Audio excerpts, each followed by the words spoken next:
Hey, this is Fred Ottman, Tugboat Typhoon, the Shockmaster, the B-A-double-D, Big Steel Man.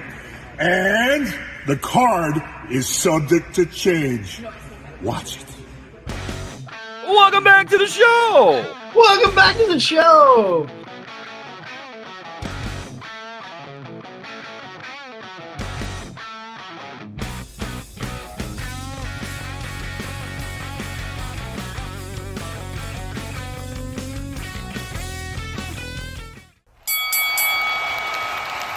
And now, your hosts of the Card Subject to Change podcast, the For Frequency's Sake Tag Team Champions of the World, the Wizard CZ, and Never Wrong, Nick Bull.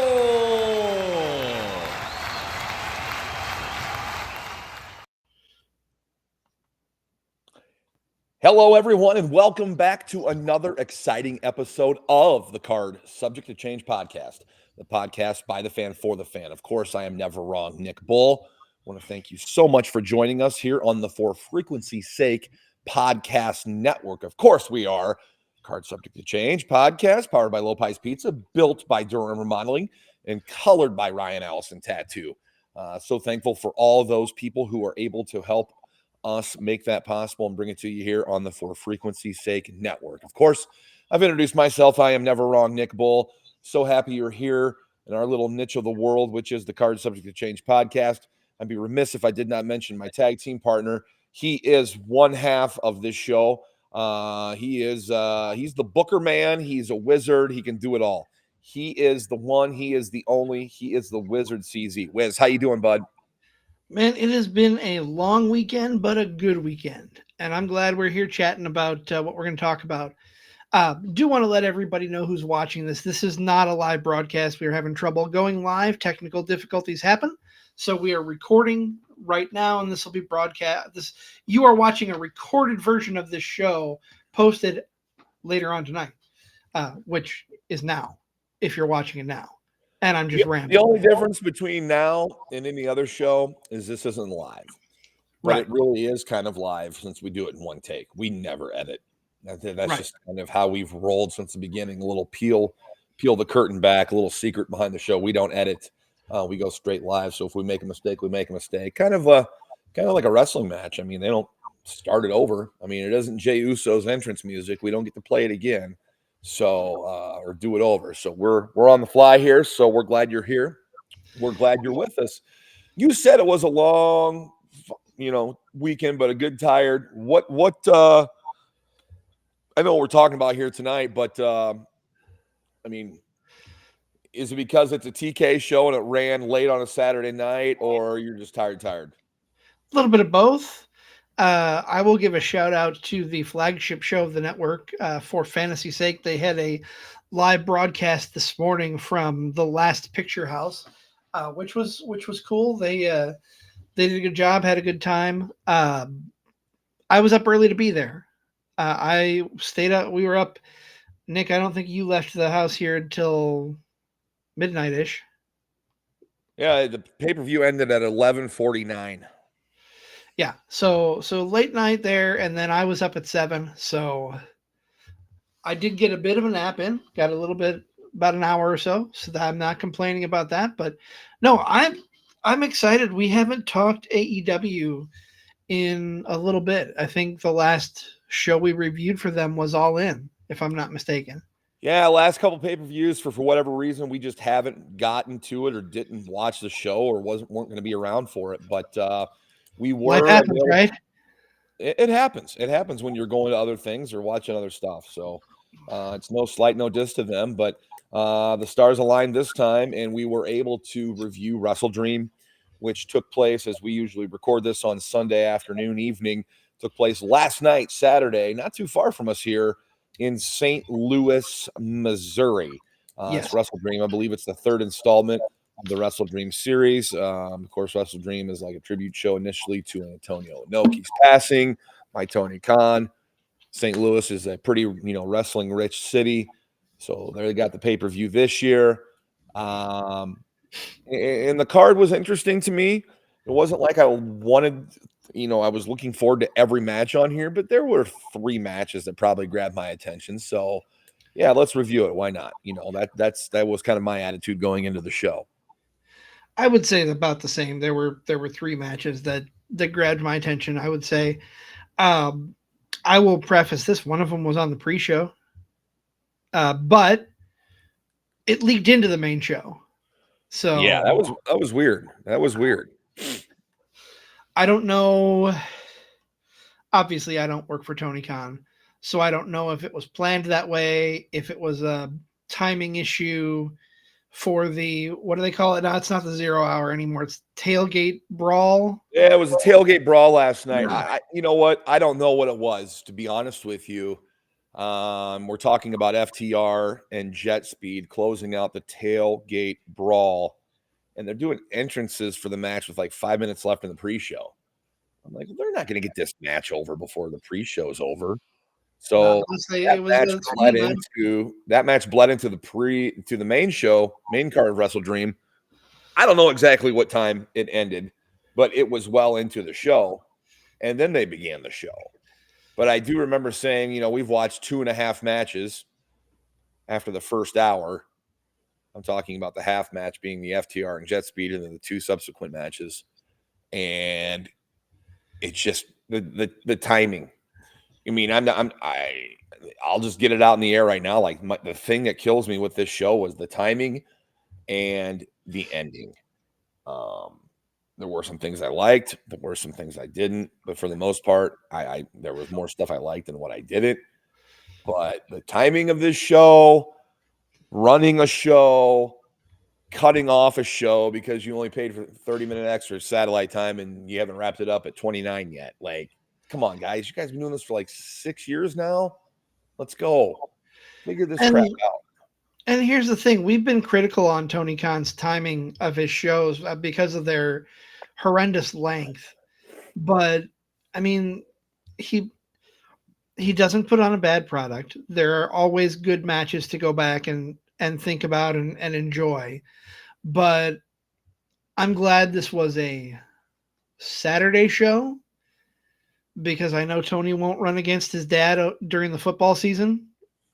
Won't run against football. So I'm very grateful this was a Saturday show and not a Sunday show where I had to work the next morning and was up until midnight or beyond. Oh, I'm fine. It was a Saturday show. And, it was 4.5 hours long, man. If it was 3.5, I probably would have liked it a lot more. I'm going to be honest with you, because this isn't, I know there's no rules in pro wrestling or whatever, but like, this isn't a Mania or a SummerSlam. This isn't an All Out or a Forbidden Door or a Double or Nothing. This is WrestleDream. It's like a B pay-per-view for you guys, and you're going 4.5 hours. I didn't like that part of it. I did like matches on it, though. There were things I liked, but the length for the most part, and some of the matches going as long as they did, was just, it's just a constant thing for me that I just can't get over, that I don't like that they do. Oh, without a doubt. I'm nitpicking here, probably. I don't care. Well, that's what we do. We break down and we give our thoughts. Our opinions are our own. So if you share our opinions, great. If you don't, great. Leave a comment, like, share, subscribe. We'd love to hear from you. But no, you and I have always been critical of the length of time Tony's shows are, and the number of matches, and how long certain matches go. Right. I know you and I don't always talk this up, but I don't think there's a show out there that we've seen that you couldn't trim a little fat off of, even if it's just a tiny bit. For sure. And this was definitely a show that there could have been some fat trimming. Agreed. I fully agree with you there, but let's, I don't know where you want to start. I was just going to ask you the same thing. You go right ahead, man. It's your show, man. I mean, let's talk about, we touched on it a little bit. Let's talk about that pre-show match leaking into the main card. I mean, if it was on purpose, that's quite a unique way to start a show. I'll be honest. It gives a hot start. I would say so. It's a hot start right out the gate. Like you turned in, you're like, wow, okay. I missed the pre-show. What am I missing here? Why is this match on the show? That's your first question. I don't know. Why wasn't this match on the show regularly? Right. I would have rather seen these two tag teams wrestle than a couple of tag team matches that were on the show. However, I'm glad it was on the main card. FTR and Jet Speed, I like them. They work well together. They do. And then, of course, Stokely helping FTR get the cheap win by holding the feet. I think it was Bailey. It was Kevin Knight that he held the feet. Kevin Knight, yep. And the subsequent fallout after that, them celebrating. But I like these guys. I could watch, a feud with these two. I hope we get more matches with these two, and I hope there's titles on the line in the future when these two teams get to each other. I think they're good dance partners / workers with each other for a program. And I don't know Kevin Knight as well as I know Speedball Mike Bailey. I followed Speedball a little bit more than I followed Kevin, but these two mesh well, and I'm glad they're partnered together. I can't wait to see where they go as a team, and I can't wait for the eventual breakup, because that's going to be a match that's going to, or possibly a series of matches that's going to blow the roof off the place. Sure. I mean, I want them to be a team for a while, but that match when they break up will be good. That'll be good. But glad, question why they started on the pre-show and ended on the regular show. I don't know. I didn't stick around for the presser afterwards, and I didn't see anything online today with it being football going on. I kind of stayed away from the wrestling until the showtime came, but I didn't hear anything why that was. It was weird. I think it caught a lot of people off guard. Very much so. But that's not a bad thing. Like I said, a hot start sometimes is good. Right. It's different. We had a lot of decent matches on the show. We had some good tag matches. Maybe not great tag matches, but there was quite a few tag matches or trios matches on this. And I know tag matches are right up your alley.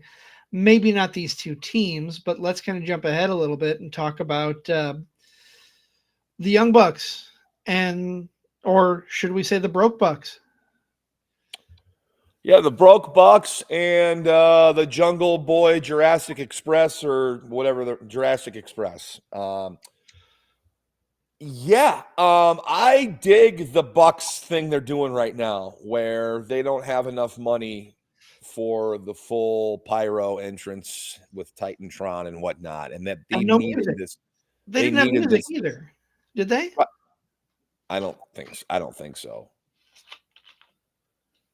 And it's for $500,000, and they're just shy. They need this money, and then you've got the reunited Jurassic Express, which, they're over. Okay, I'm not a particular fan of them, but they're back together. Fans seem to like it, and I'm interested in this match just to see the Bucks play this gimmick out.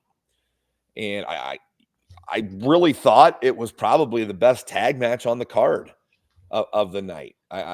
If you want to talk about it between trios and tag, this was probably the best tag match of the night on the main card. The Bucks this might be the best the Bucks have been in a while, in my opinion, with how they're doing their things. They're down and out, and it's not that they're taking these losses. It's like, how can they make this story better each week? And they're finding a way. So I'm giving the Bucks some credit there. But I enjoyed this match. I thought it was one of the better matches on the card. But yeah, that's where I'm at with that match. What about you? I agree. I'm not a big fan of Jungle Boy. Luchasaurus, I can take or leave. I don't have anything against really either of them. They're not my cup of tea. But the same with the Bucks. They're not my cup of tea either normally. But this match, like you said, it was probably the best tag match on the card. Yeah, they do a good job together. These are another pair of dance partners that work well together. And they show it with everything they do in the ring. I don't know. As far as the Jungle or Jurassic Express being back together, these things, it happens. People go back and forth. You see tag teams break up. You see them get back together. You see things like that. It's a story that's been told from many different angles, many different times. But the dynamic of the Bucks and their excuse me, they're being broke and trying to get this $500,000 so they can get out of the hole, get out of the red. It adds an interesting dynamic. I don't know. I would tag with you for $500,000, Nick. I don't care who it's Yeah, I guess for $500,000 I'd tag too. I mean, hopefully we're going over in that match with that kind of money. I could put that to use. So right. I could put that to use. But no, I really enjoyed the match between Jurassic Express and the Bucks. And like I said earlier, I think it was the best tag match on the card. I wish the tag match, the tag title match was as good as this tag match was, because that's the match I was kind of looking forward to the most on the card, and one of the matches, I was looking forward to the most on the card, and then kind of let me down. But this was a good match. Bucks and Jurassic Express did a great job. Oh, I agree. Let's just talk about the tag title match. Let's just jump right into it. You had Brodito going against the Don Callis family, Kazuchika Okada, Konosuke Takeshita, your boy. Interesting dynamic with the Don Callis family. How Takeshita and Okada just absolutely can't stand each other. I wonder if they're building for something for Wrestle Kingdom. I mean, because Takeshita is the brand new reigning, current defending IWGP World Champion. Just took the belt off Zack Sabre Jr. in the last week. He's the new champ. And, of course, that also heightens the tensions between him and Okada, who are both under the Don Callis family umbrella, but they both have an animosity and jealousy towards each other. Here they are tagging against Brody King, and Bandito, the current reigning defending AEW World Tag Team Champions. Yes, and Bandito being the current Ring of Honor World Champion as well. Right. Which, for the aspect of Takeshita and Okada's exchanges, this was good. I enjoyed that part of it. The match went 27 minutes, 25 seconds. And I could shave at least 15 off of that. What did Bucks and Jurassic Express go? They went 21:35. I would have bet they went less than 20. Like, you could easily have cut 10 to 15 minutes off this match, the tag title match, and it would have been so much better of a match. It just seemed to go on and on and on. And then it gets longer when you realize, oh, this match is left, and this match is left, and that match is left. So I wish they could have cut a lot off this match, and it wouldn't have ruined the integrity of the story they were telling. There was just a lot of excess in there that they could have, in my opinion. Not only that, and we'll talk about it more later, but it would have given more time for the main event to have a finish that actually meant something. We'll get to that. To that. Oh, yeah. Yep. But no, these two teams are not bad together. I like that Brodito are the tag team champions. They hold the titles well. But yeah, this match was way too long. Story could have been told in about 12 to 15 minutes at the most. What was the longest match of the night? Was it the main event? Double checking. Yes, the main event was the longest match, but not by a lot. No, I sit corrected. That was the longest match on the main event. Went 25-25. This was 2 minutes heavier. No, should have been 10 minutes less. That's where I'll stay. It was too long. I lost interest in it. We're talking about the Callis family. Might as well switch gears and talk about Kyle Fletcher defending the TNT Championship against Mark Briscoe. Nick, you had a pretty hot take last night. I'm going to let you, if you want to spill that, go ahead. talking with my buddy Kyle Tobias the other night on back and forth on text, and he kind of put it out there, and I kind of threw some flames on it and added to it. And it's like Mark Briscoe should not be in these matches, or should not be going over in these matches. I agree. Like, he needs to be a guy on television that's putting guys over. He doesn't need to be in these showcase matches. Stand the thing with him and MJF, whatever, build up something. Well, it's done. Like, you need to be taking the spot of somebody else. Briscoe, God bless Jay Briscoe. I'm a huge Briscoe's fan from Ring of Honor. Their wrestling matches with ER, but he doesn't need to be in these matches. I'm sorry. No, and nothing against Mark Briscoe. I'm not taking anything away from him, but I agree. This spot could have given the shine to someone newer or someone hotter than Mark Briscoe in a title match against Kyle Fletcher.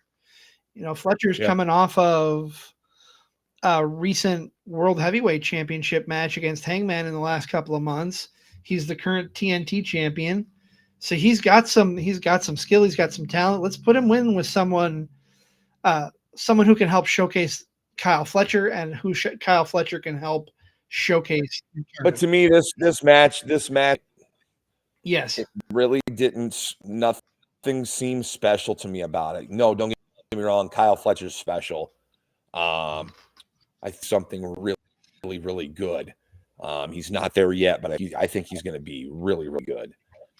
He's getting polished up. He's so young, but man, he's going to be really, really good. And you want to talk about match lengths? This was the longest singles match on the card. How long? 24:45. And it was Briscoe. It was Briscoe. It was part 5. This was part 5. Yeah. So, yeah. Once again, too long in my opinion. We've seen these guys. This is the 5th time. We didn't need to see this. This didn't be the longest. No. I'm sorry. I just don't agree with it. But that doesn't make it bad. I just don't like it. No, I'm going to say I'm right there with you. That's the main issue I have with AEW is their length. They put too many. They think that a match has to be over 20 minutes to be good, and it doesn't. They think that a show needs to be 4.5 hours to be good, and it doesn't. It doesn't. I mean, I hate to sit here and be like, this show sucked, blah, blah, blah, because I didn't. I'll probably end up giving it a decent grade because there were some matches I liked. I agree. But the timing and, donating, a good chunk of my due, God, I'm starting to ask old man get on my lawn, but at the same time, you should go out and yell at some clouds. I don't see any though. I'd look at then like that guy's mad. There's no clouds in the sky. Oh, where should we go next, Nick? What do you want to talk about? Oh, whatever, dude. Any way you want to pivot. We're here. We were talking about, of course, WrestleDream took place this weekend at AEW in St. Louis.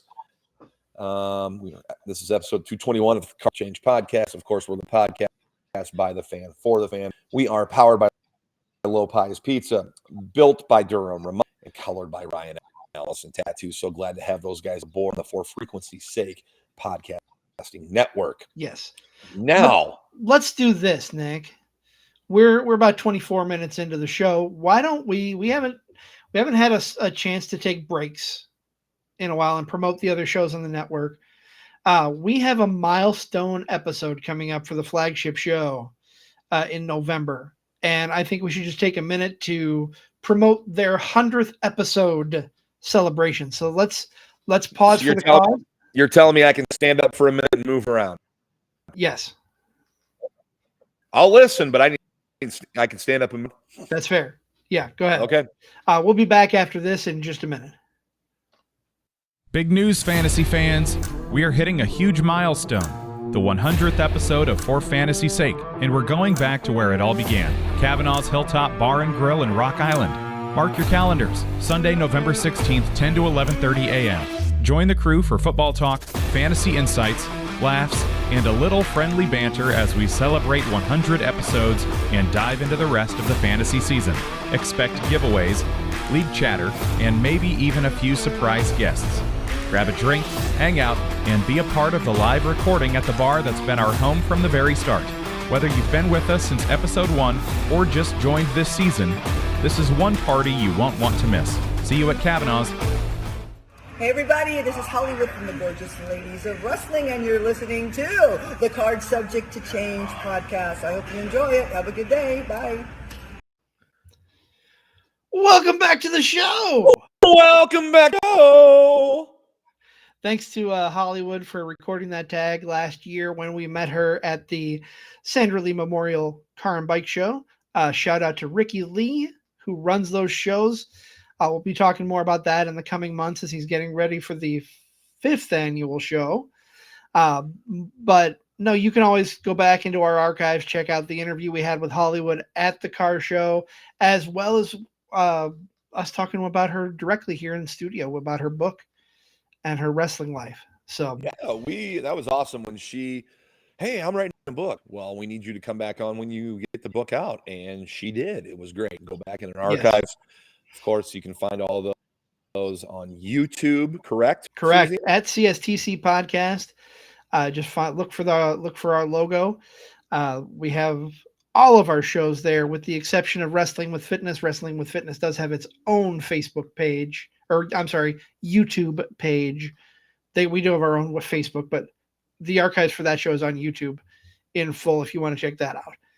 But Wrestlebacks, Card Subject to Change, all our archives are on YouTube. Check it out. Like, share, subscribe, send to your friends. Tell a friend, tell a wrestler, tell everybody. A lot of women showcased on this pay-per-view, Nick. Yeah, absolutely. Maybe my, up there favorite match, second favorite match. We'll talk about, my favorite thing going in AEW right now, Timeless Toni Storm. Yes. And Kris Statlander for the AEW Women's World Championship. Toni Storm dropped it to Kris Statlander at All Out. All Out. At All Out. Gets the rematch. The promo during it were very good. Not only has Tony's in-ring work decent, but the promo work has just exceeded and gone above and beyond. Like, she just turned 30, CZ. Like, she seems so much older than that with the character she portrays. But this is a fun evolution we are watching, and I'm glad for. And she's just like Don Moxley. She is a 4-time champion for her respective belt in AEW. So her and Crest was really good. I anticipate Statlander hold on to the belt. Really did. Because she's been A1 in AEW. I think she has made huge strides since those early years of AEW, and has really polished up her stuff in the ring. Her character work has gotten a lot better. Like, before, she was this alien dramata. Now it's like, it's a believable character you can get behind now. Right. And, having 2 wins over Toni Storm in a 7-year is a pretty big deal, especially in the AEW women's division, and a title win and a title defense. Statlander's at the top of the game right now. Although some would argue, your girl in AEW, Mercedes Ultimo Monet, she had 10 belts coming in. Now she's got 11. She's got lackeys carrying her belts. I wonder who those lackeys are. Aren't they the frat party or the frat boys from? Oh, that's right. They their names off. But there was a moment last night we were talking about Ring of Honor champions, Ring of Honor this, and there was something we didn't know about Ring of Honor. Why is that still behind a pay window? Why aren't they just put that on YouTube? Why don't they put it on YouTube? Yeah. I That mean, would make a lot of sense. I think Griff Garrison's the only one I can name in that group.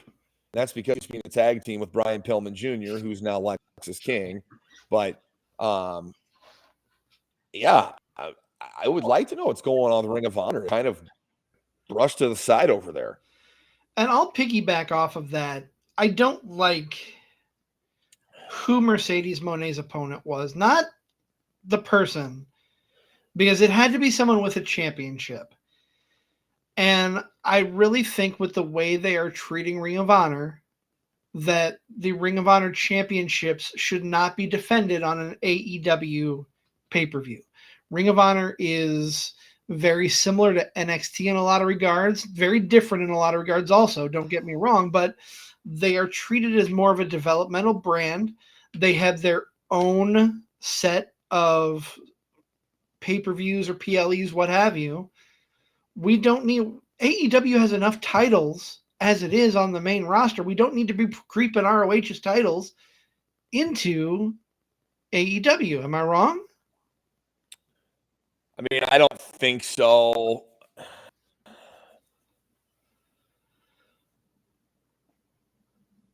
I mean, when they did it, you talk about the Hangman and Joe thing? No, I'm talking because Mercedes is the challenge. You're maybe a little let down. It wasn't somebody else the way they had it Yeah. worded. Yeah, it's a classic kind of. But I mean, now Mercedes has a Ring I of Honor championship as well as 10 other championships that. Well, how is she going to? I'm guessing she's going to have to start dropping these championships because doesn't she have to defend? Isn't there, statute of limitations on when you defend it and whatnot? There used to be. I don't know if there is now. There should be. I guess each independent organization or whatnot is got different rules, but interesting. Okay. But no, you had Mina Shirakawa, the interim Ring of Honor Women's Champion. No, is it the interim women's champion or women's television champion? Television. You are correct. I apologize. The interim Women's World Television Championship from Ring of Honor. No, I apologize. I misspoke there. Yeah, you now have Mercedes holding that championship. So that's 11. And I get the Ultimo reference, but how dare she besmirch the name of Ultimo Dragon by putting that in her moniker? Oh, I love it. It just makes you hate you. I hope she wins 30 belts. I do. I hope she has 30 belts out there at some point. It just is so ridiculous, and it makes it even better. It makes it even better. And I'm not a Ultimo Monet fan, but it do better if she keeps winning belts. This doesn't end for quite some time. And she's got her eyes on another belt. This Mercedes match took place right after Kris Statlander successfully defended her title.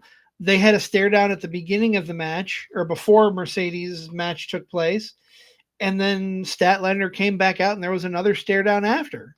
So they're teasing something there. Yeah. I mean, there was some good. You say that you want Mercedes to have 30 belts. I do not want her to take that belt off of Kris Statlander anytime soon. She can have a belt. I know. I mean, I think they're building towards next. I don't know what show they want that on. I don't know what's big enough for them. No, they have Full Gear coming up. They all have Wrestle Dynasty coming up. World's End. No, I'm sorry.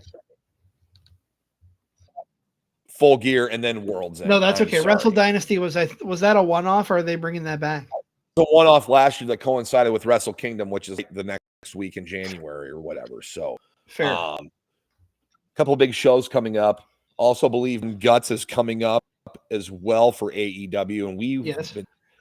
Our friend Joe the Show Winkle was watching the show last night, and he mentioned that he had heard that Blood and Guts was going to be a women's featured match this year. So I'm interested to see who the 10 women are and how they're going to escalate a feud this quick to make it worthy of blood and guts.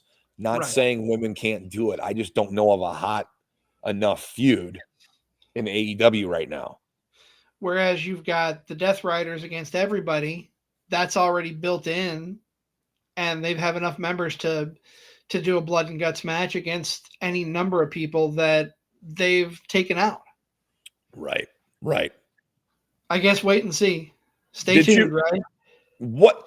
Absolutely stay tuned. What was the length on Timeless Tony and Kris Statlander? That was 16:35. And then it worked. It worked. Did. Monet and Shirakawa went 16:10. So the women's world title had a little bit more time than the TBS title did. My 3 favorite matches of the night on this card are all under 22 minutes. Well, maybe not. They're all under. Maybe not all under 22 minutes. I think. Are you going to name this them all? Women's match? Yeah. Not in particular order. The women's title match. Okay. Yep. Joe Hangman. Okay. How long was that? 19. Bingo. And Bucks and Jurassic Express. 21:35. Bingo. All those matches under 22 minutes. And it worked. That's why we're okay. Well, he's catering to your taste. Maybe catering to taste here in a little bit when we this main event, but some other matches first. But yeah, you're turning in for a particular thing, I guess, when you have to view the product you're watching without through the product that you've watched or reviewed before as glasses. I get that. right. And I went into this as soon as possible. I'm like, you know what? I think I've, watched the show the other night. I've got the background on the matches, the stories. Just 3 or 4 matches here I'm looking forward to watching. Dude, I do good. I knew that it was going to be long. Right. But other than that, I just named you 3 matches I thought were the 3 best matches on the card. And, they're just helping me support my argument. Like, you don't have, like, last week at the Dreamwave show, talked with Dijak before the show. I talked about his match with Obafemi and Josh Briggs at Stand and Deliver at WrestleMania 40 weekend. So last year. And how, like, that was the NXT match of the year. It was an absolute war, and I think it was under 15 minutes. I think he said it's like 13 something. I can't remember, but it's like we both like looked at each other and talked about like how like you don't need long matches to have greatness. Like that was greatness in like 15 minutes or less, Right. with entrances included. So well, what I'm saying is like what I feel were the 3 best matches on the card, and I feel if you asked a lot of other people what the 3 best matches on the card were, I think a lot of people would say those 3 matches I mentioned, if not a good majority would. I don't disagree. I would even give credit to Jamie Hayter and Tekla. That's another match that was under 22 minutes. That was Jamie Hayter and Tekla was even better than Mercedes and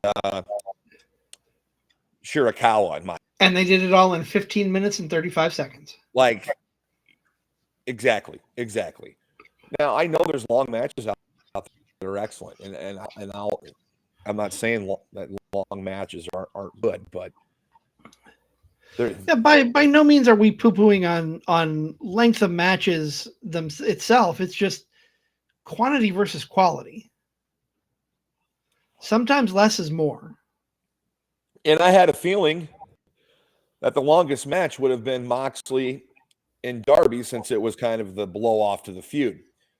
Now, I had read something for this show, and then since talking in our chat group with our good friend of the show, Voice FCW Pro Live, Tim Regal, and he said that the Missouri Commission would not allow bleeding. That's one of their rules. So AEW was really up against it, especially in that main event. with no rules or with no bleeding being allowed. Yeah, they had their back against the wall there, and there was some incidental bleeding, but not intentional. Like I believe Hangman had bit his tongue at one point during his match with Samoa Joe, but no bleeding. That main event. Well, let me just let's talk about the main event, and then we'll wrap things up on a good note with Hangman and Joe. No, that's fine. That's fine. Did the fact that there couldn't be any bleeding take away from this brutal, what is supposed to be a brutal match from two of the most, let's just face it, two of the most sadistic wrestlers in the business today? I'll tell you what, I didn't need to have blood. I just expected there to be, and then after I had read that beforehand, and after Regal had said that, I read what Regal had sent afterwards. It just made sense that's why they did. Right. I didn't need to see it, but it's kind of a glaring omission when every other time they've pretty much battled, there's been blood, right? Right. So, I mean, it doesn't take anything away from me because, how long could this match night when I was watching this show? How long could it be when neither of these guys are going to say I quit? Right. And the problem I have is it's just getting harder and harder to do these I quit matches. I mean, we had attempted murder last night in the main event. I mean, a guy intentionally holding a guy's head under a water in a tank. Okay. I can suspend disbelief just enough, but that's kind of like eye roll thing. Keep it within the confines of what we see in a wrestling match. Right. Okay. Oh, but you liked the Buried Alive match last week. Yes, tongue in cheek. I love the Buried Alive match, but there were no attempted drownings in that. And it's not like they were literally buried alive last week. I know, and I just didn't like it. I didn't like that part. And these guys have gone to war, and it ends in a sharpshooter. Yeah. I don't understand it. I don't understand it.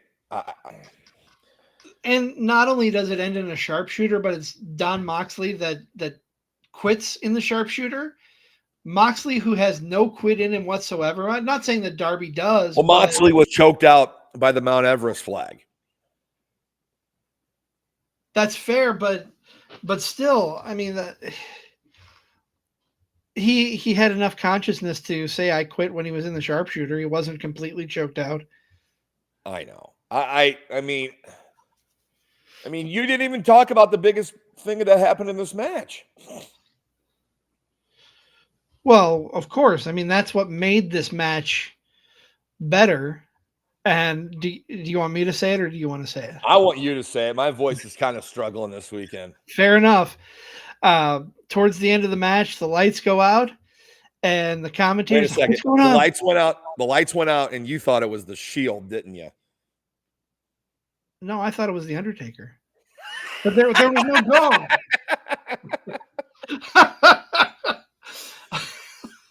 Okay, go ahead. I'm sorry. No, the lights go out, and then the lights come back on, and it's Sting! That was a good one. God bless Tony Schiavone, who I love that man.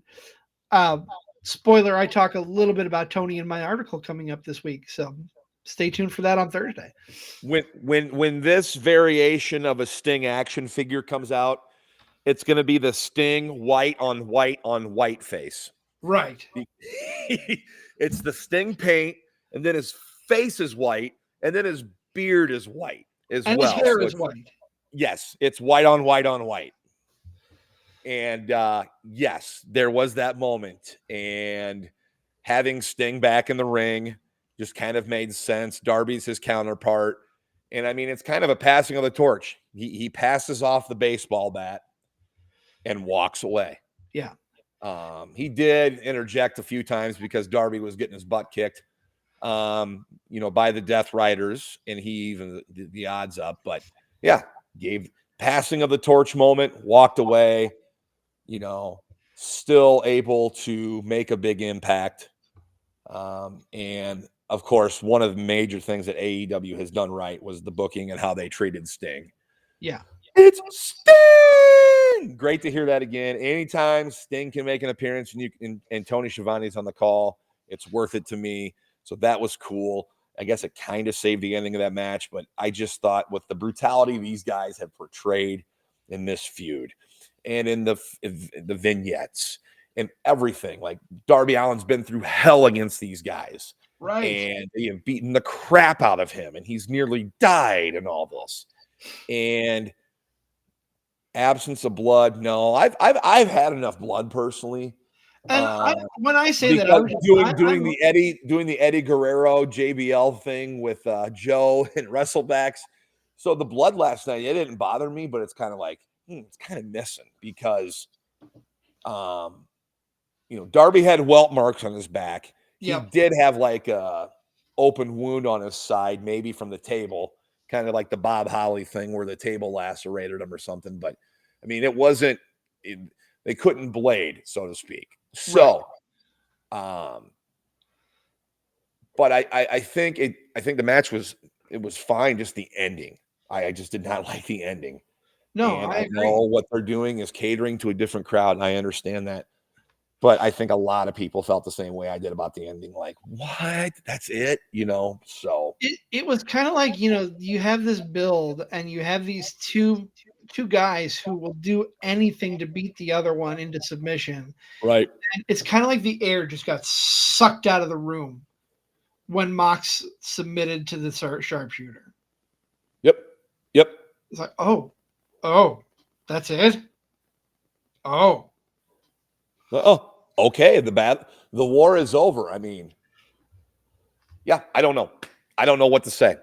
I guess the war's over. I'm interested more in like what's next for Darby Allen. Right. What's he do next? Because he's wrapped up so much time. I mean, these Sting battled the Death Riders with him when Sting was still active. So like this thing's been going on for such a long time. Like, where's Darby Allen go now? So I am interested in that, of course. Can we put him in the world title picture? Does that make sense? Gonna have face on face with him and Hangman? No, that's true, but I mean, here's the thing. I like Darby Allen. This is not discrediting him in any way, shape, or form. I don't think he's a world champion type of guy, but I also think he's put in enough time and effort that he deserves to hold it once, at least. I think at some point he will. I really do. I do at some point. I don't know when it is. When's MJF return? Of course, they're kind of running low on heels, and we have a new heel group after last night. I think we need to talk about this match before we wrap this up for sure. Absolutely. And it's Hangman Adam Page defending the AEW World title against Samoa Joe, former AEW champion, world champion. Former AEW champion, Ring of Honor champion. He's current trios champion with the Ops, Shibata, and Powerhouse Hobbs. They listed a really good physical match with Hangman Adam Page. And, Joe is doing what Joe's supposed to do here in his final run, man. He is supposed to go out there and make the current champion look like $1 million. And at the same time, Hangman is going to go out there and take an ass beating. And he took an ass beating last night. And he gave one back to Joe.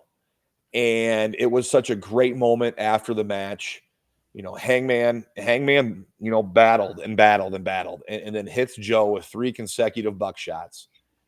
And, we get back to where this whole thing started, where, Hangman got the belt to Joe and kind of dropped it because Joe didn't grab it. Here, Joe hands it to Hangman Page, shake hands, hugs, then a lariat. That was good. That was really good because the crowd was chanting for Joe. Thank you, Joe. And boom, gut punch. That was a cool moment. I really enjoyed it. Not only that, but he had his buddies from the Ops out there. They turned heel with him. So, which makes sense because We had a number one contenders match earlier in the night for the trios, and now we're going to get the Hurt Syndicate against the Ops. That could be fun. That is going to be a brutally physical match. Joe and Lashley, Joe and Shelton beating the crap out of each other. I can just hear. It's going to be a lot of fun.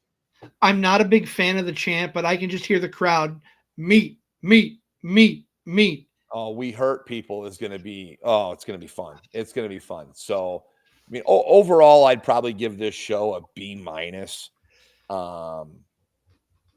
I 3 matches I told you about, I thought were the 3 best on the show. You had that great ending with Samoa Joe and that moment, and then turning heel and catching everyone off guard. That was a cool moment, showing you that this isn't over. They're not done with Hangman Page and Joe yet, which I like. Joe needs to get his flowers while he can, since he's announced he's retiring at the end of his contract, guessing within the next year, 2 years. So good to see Joe still involved in the main event picture. I'll never say get him out of there. I got so much respect for the guy. So I'm excited in that front. Once again, cut some fat off these matches and off the show. Get this thing down to 3.5 hours. I might bump you up to a B+, but right now solid B- is where I would keep it. And really enjoy the matches that that I mentioned as my 3 top matches from the show. Yeah, and I criticize a lot, but I'm right there with you. Solid B- is where I would rank this as well. Nick, let's give a little preview to some of the things coming up. It's just like Joe is not done with Hangman Adam Page, we're not done with Samoa Joe. We can officially announce our next WrestleBacks episode, and I'm going to let you take it away since this is your match, buddy. Okay, there we go. We just had our second episode a couple weeks back. If you want to search the archives, of course, WrestleBacks, rewatchable, must-see matches coming up on Tuesday, November 4th. That little thumbnail there on the TV screen. That is a young Samoa Joe taking a chop from Kenta Kobayashi. This is widely considered the best match in Ring of Honor history. It was a huge deal at the time in 2005. Joe was still doing stuff with Ring of Honor, and he was signed with TNA.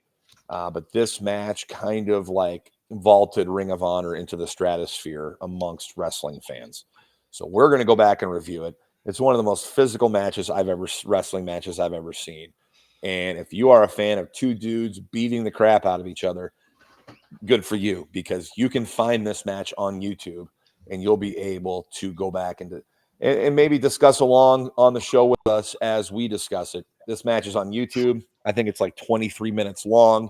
It's not over the top long, but it's one of the greatest matches you'll see, where the crowd is amazingly a part of the match, participating, and the 2 guys are feeding off it, and they give us a classic. So this one's going to be a lot of fun. Find it on YouTube, Ring of Honor 2005. I think October 2005, Samoa Joe versus Kenta Kobayashi. I can't wait.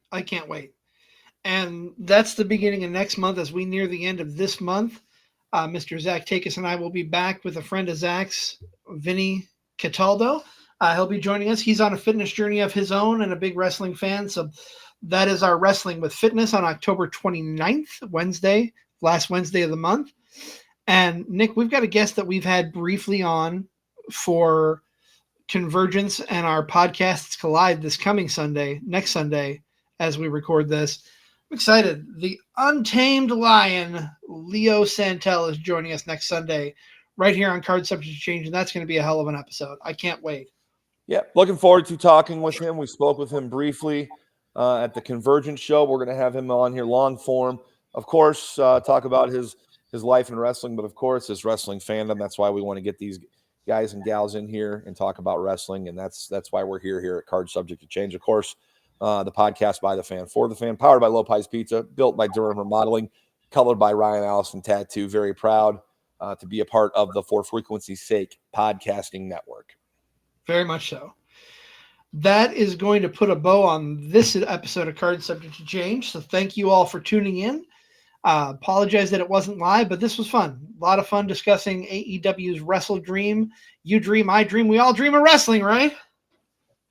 Yes. But we will see you right back here next Sunday for another episode of Card Subject to Change. Go enjoy the rest of your week.